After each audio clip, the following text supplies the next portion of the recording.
cents short of a dollar, the show where we give our 2 cents and keep it 100. We're your hosts. That's Motiz. I'm Rue. Today we got a special guest. My man Oliver's in the building. Oliver, go ahead and introduce yourself. What's up, everybody? My name is Oliver W. Colbert, spoken word artist, higher education professional. Happy to be here. All right. So today we're going to do things a little bit different. Today we want to take it back to the entertainment world. Talk about some of our, well, I'll say some of my favorite shows. I don't really know how these guys feel about these shows, but we'll find out in just a second. But before we start, a little game that Mo and I played on one of our episodes. We're going to put Oliver through the ringer real fast. So I'm going to give you some shows, a couple options. You're going to rank these options 1 to 4, right? But you don't know what comes next. So, for example, let's use fast food as an example. So if I say Mo, McDonald's, he can rank it 1 to 4, but he doesn't know what comes next. You see what I'm saying? So it's like a bit of a strategic game. Okay. All right. So first things first. Oh, Snowfall, 1 to 4. 4. You rank Snowfall 4, which means it is in last place. Correct. Okay. Did you write that down? What are you doing over there? Okay. He's writing his notes down. Number 4, Snowfall. Okay. The next one is The Wire. Number 2. Okay. The Wire, number 2. Okay. The next show is going to be Top Boy. That might be number 1 for me, man. I don't know number 1 on that one. Okay, Top Boy, number 1. Yep. And then the last show, I'm going to give you Power. Yeah, okay. We did that pretty good. Only one I messed up on, I would have Power number 4 and it's Snowfall number 3. So, but the reason for those shows, I guess for lack of better terms, urban shows, but shows that I feel like have impacted the culture. Kind of wanted to talk to you about those shows today, and I'm gonna let Mo jump in and say his piece, but I just kind of want to know, how do you feel? Do you feel like those shows have a negative impact on the culture? Because that's some sentiment that I've been hearing. Yeah, it's pros and cons. I think some of the pros that are obviously there is like the platform of expressing narratives that we see every day, like people who come from neighborhoods that we grew up in and stuff like that. That kind of content, that kind of like show, those type of shows kind of do something for people who kind of feel unseen sometimes. But at the same time, it is propagating or promoting a narrative of gangster negative, so it's a catch-22. But when it's done right, like The Wire, and to some people like Power or Snowfall, when it's done right, those shows like have a huge impact on the culture. But yeah, I think it's kind of both sides of the coin with those. Gotcha. What's your take, Mo? Like Oliver said, these shows depict a certain frame. I don't want to say framework, but they depict a certain truth that comes from a certain culture, which we know, not African American culture, with Snowfall, the crack epidemic, right? Just certain sparks, and they just over exaggerate it. So there is a certain truth to it, right? Now, as to whether or not it becomes a popular theme within our culture, you can definitely argue that as well, and it could kind of push a certain, I guess, I don't want to say narrative, or a certain popular belief system that we even see nowadays. Right now, it's cool to drill, right? Or now it's cool to promote violence. So I think that is the negative ramifications behind it. But in terms of just the show itself, I think it's just a work of art, just like many other shows that depict different cultures, different backgrounds, different historical events, right? So I don't see no issue with that as well, because we also got to separate entertainment versus actual reality, right? And understand that this is what it is, and this is what has inspired these events or this show. Doesn't necessarily mean I go out and replicate it. Right. I think what I love about those shows is, preface this. I think when Power started, I was a fan of Power, but I quickly moved away from that, and I thought it became kind of wild. You know what I'm saying? But what I loved about the other shows is I love like the grittiness, the authenticity at times, But I feel like with these kind of shows, I feel like at a certain point in time, I don't know whose choice it is, the writers, the directors, the studios. I feel like these shows start to get big, you know, and like I guess Power is the prime example, how it started to become like so almost like imaginative, you know, things that were happening, Ghost and Tommy shooting at each other, Times Square out the ambulance, you know, stuff that you just don't think would happen in real life. Do you think that's either the studio, the writers, or the producers saying, okay, we have to separate this from being too real, to, as Mo would say, prevent people from going out and try to replicate these events? Do you think they have to make it kind of like, okay, I know that's exaggerated right there, so we have to draw the line to that this is actually fiction? Do you think that's a creative decision, or you think that's happening unintentionally in some of these shows? Shit, man. I think honestly, usually those things happen later on, like you said, like after a while, Power got like that, right?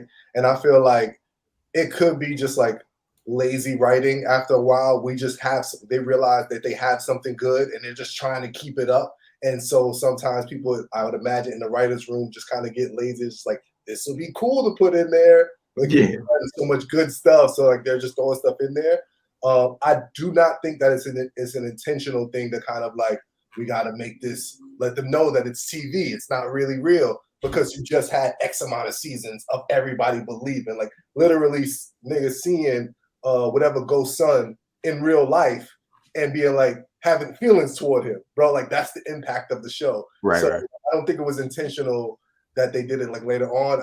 I would lean toward just lazy writing. And I think like you've seen that with other shows and even other movies like Fast and Furious, bro. I was watching an interview Horrible. with Ludacris, and he was just like, people keep saying stop making Fast and Furious, and he's just like, why? They keep buying it. Like, they keep selling tickets. Hollywood keeps giving us the budget, so why would we stop making it? So they're gonna make it as long as people watch it, regardless of how trash it get, right? They're gonna continue doing it, you know. So the same thing like with 2K too. Like, I'm like, Oh, garbage. as long as people buying it. Yeah, definitely. I think definitely it's lazy writing, but I think it's caused by like it's a monetary gain that influences these type of lazy writing, right? But it comes from the studios. It comes from the top. They're making these decisions. So what ends up happening is they get a large amount of money, and although the series is supposed to end at a certain point, they're like, hey, they go to the directors, the creative writers, like, yo, we got to stretch this. You know, let's figure something out, right? We see it with Game of Thrones, right? Where, you know, the book didn't end, but, you know, it got to a point where like, yo, we're going to try to stretch this. And then it flipped, and they said, yo, we got to speed this up and we got to close this out. And it can impact the creative writing and impact the direction as to where the series will go. And it can ultimately make it fall flat on its face. So it's definitely a lot of different factors, but money is the driving force, which impacts the studios to make terrible decisions, which impacts, of course, the overall story. So don't we kind of see that with like everything? I feel like that's everything. Hip hop too. Like hip hop artists who continue to make music, even though it's like, yo, bro, clearly your time saturation, bro. Your time has passed, but they feel like, I gotta keep doing this. Like, this is their only thing that they know. And eventually they just start, like, the times change, and what was once hot is not hot no more. Like, you're writing whack stuff on purpose, and it's not fair to people who listen to music, you know? So I feel like there should come a time where everybody should just wrap it up. So I'll say this though. I feel like in this genre, whatever you want to label this genre, I feel like The Wire has kind of been deemed as the holy grail. And I don't necessarily think that's only because it came before the other shows. I think if you watch The Wire, one thing I think they were able to do is pretty much stay grounded throughout. You know, like, I never lived in Maryland, but watching The Wire, like, I felt like, all right, I know what's going on in Baltimore. You know what I'm saying? But I felt like they did a good job of staying to the ground and close to the culture there. And then I feel like it never just got out of control. And I think that's why the writing of it and just the show itself is so excellent and highly regarded. Like, for example, season 1 of Top Boy, probably some of my, let me preface this. I just want to get this right for all my UK people. The Netflix original season 1, which is actually season 3, right? So the first season that was a Netflix original, right? That is some of my favorite TV I've ever seen, because I felt it was like so gritty, and I felt it was pretty grounded. Like, when I saw everything, I'm like, all right, that seems like it could really be a real thing. You know what I'm saying? And then season 2, I think they started going a little bit further, but it was grounded enough for me. So that's why I was asking that question earlier, because I feel like, all right, do they feel like we got to cast a wider net, get more people? Because I saw the same thing with Snowfall. I'm not gonna lie, Snowfall started losing me for a while. And as much as I love Snowfall, Gustavo and Teddy are cool, but I'm mostly engaged when it's Franklin's story because it feels the closest to like maybe a grounded story. I don't know how you guys feel about that in regards of, being more grounded versus the expansion of the world. Yeah, that's a good When you question. say expansion, you mean like going into other characters' stories? Well, it's not only about other character stories, but it's like when eventually Franklin got there, but Teddy's story, he's abroad, he's there, he's dealing with this. Like his world is a lot bigger than just South Central LA. And I know Franklin got there, but I would say for me, the heart of the show was when Franklin was in the hood doing this thing there. You know what I'm saying? And that's kind of how I felt about Top Boy as well.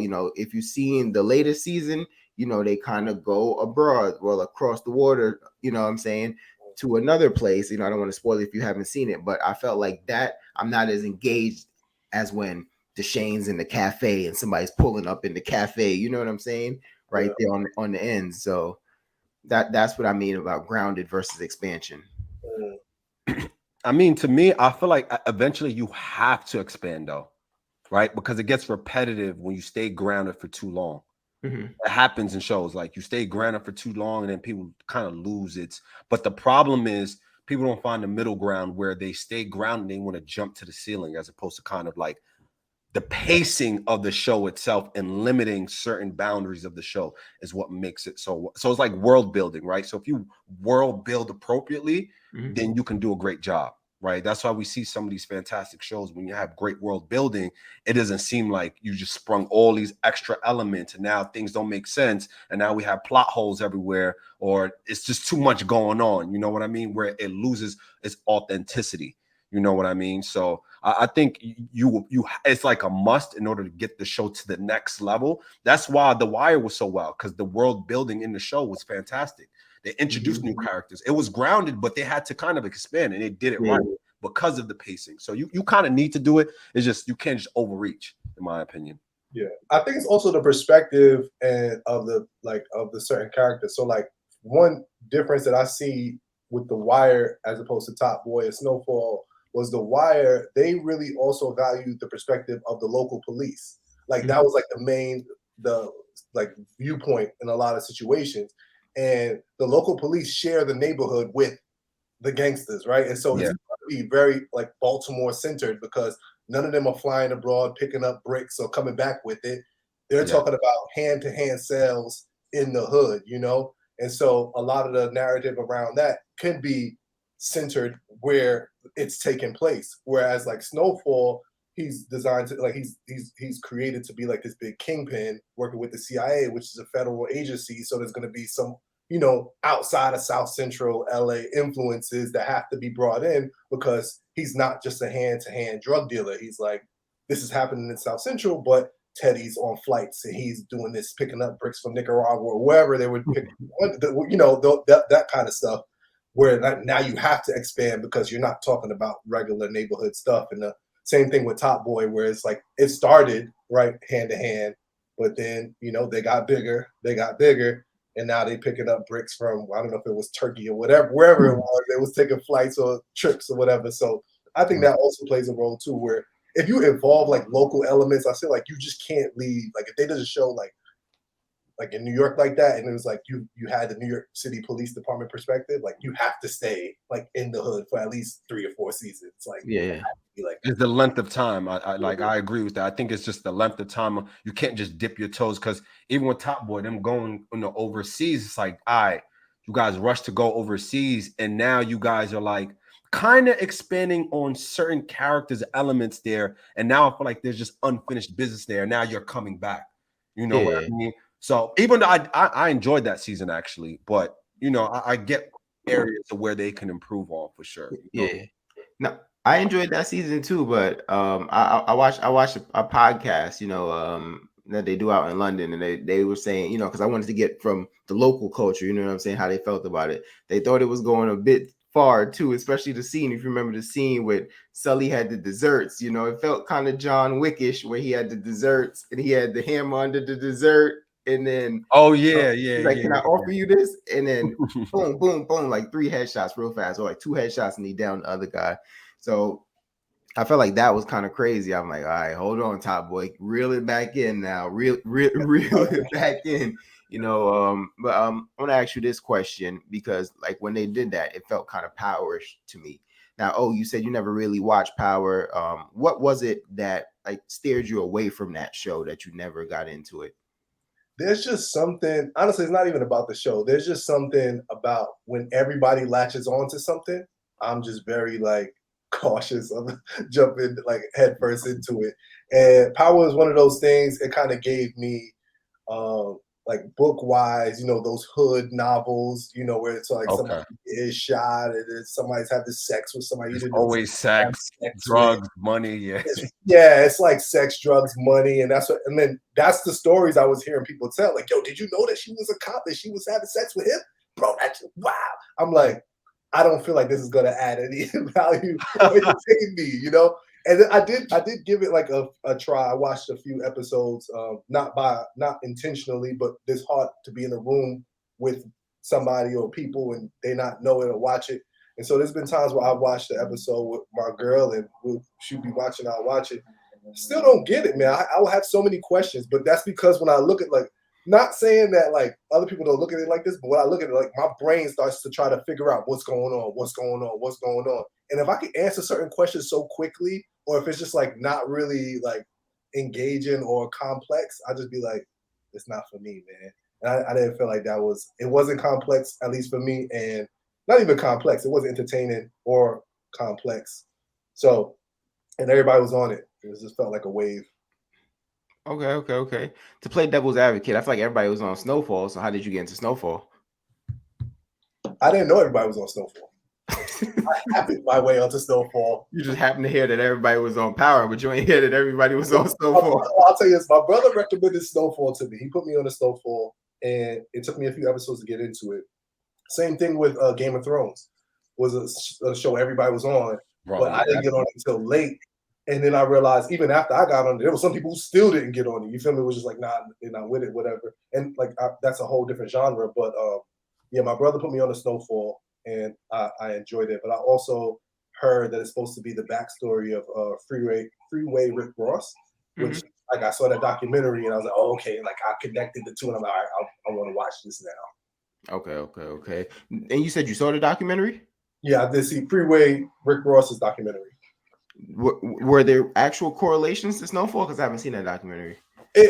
I saw his documentary well before Snowfall came out, but when I saw that he was making a proclamation that this was based off his life, I was like, okay, like that. I see that it makes sense. Although Snowfall never confirmed that this is actually something based off his life, there's some nuances that make sense because drug dealers and he's a kingpin, and they're a kingpin. Is like Franklin State is supposed to be him, but it's a show, right? So they do their own thing, and they can easily say this not based off his, like, because we did so many things that deviated off his path.